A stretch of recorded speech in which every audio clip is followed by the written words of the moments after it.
Hello mga sis! At ngayon, magluluto ulit ako ng ginisang alamang pero wala itong taba ng baboy.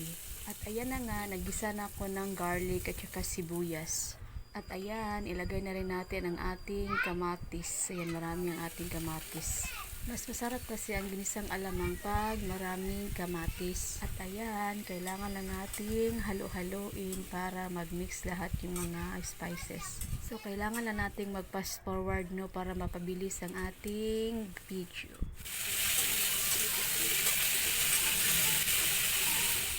At kailangan na nating lutuin maigi ang ating mga spices para hindi ito madaling mapanis. At mag-fast forward ulit tayo.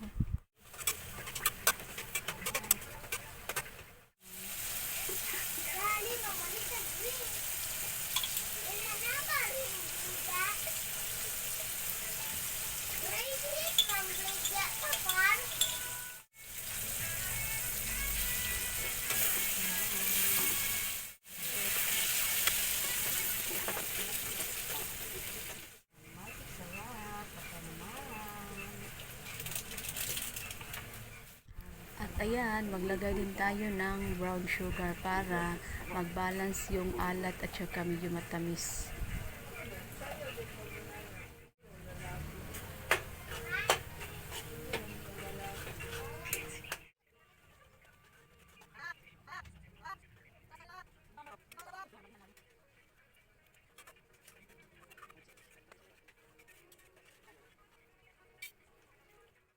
Ay pala ko ng paminta powder para makanghang siya.